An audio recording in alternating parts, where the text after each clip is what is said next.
Kami yakin seluruh mekanisme demokrasi kita serentak di 34 provinsi plus pusat deklarasi Partai Umat. Tadi sudah dilaksanakan jam lebih kurang jam 1 siang tadi.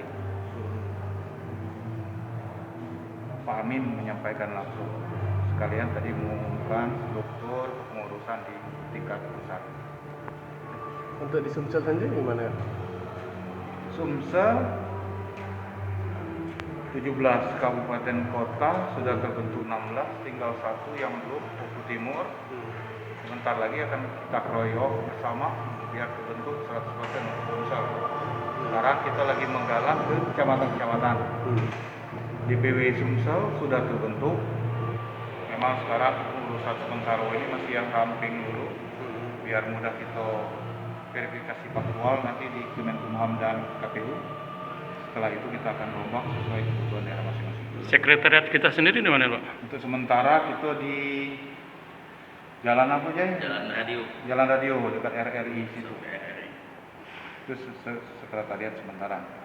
Setelah itu kita akan cari sekretariat yang permanen untuk partai. Target kita sendiri apa nih, Pak? Target kita ikut pemilu di 2004 dan insya Allah tingkat 3 besar di Indonesia. Target. Pak, kita sendiri kan ini notabene-nya kan dari pengurus dari PAN, Pak ya. Ini ada semacam apa gimana, Pak?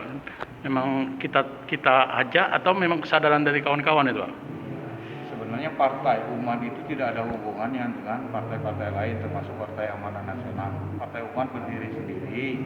Kebetulan Pak Amin sebagai pendiri Partai Umat juga merupakan pendiri Partai Amanat Nasional. Karena sosok Pak Amin begitu melekat dengan teman-teman di Partai Amanat Nasional, teman-teman di Partai Amanat Nasional juga besar yang pindah ke Partai Umat. Tapi di Partai Umat terdiri dari banyak komponen, bukan cuma di Partai Amanat Nasional, ada rekan-rekan dari PKS, dari Hanura, bahkan dari Golkar, banyak. Oke.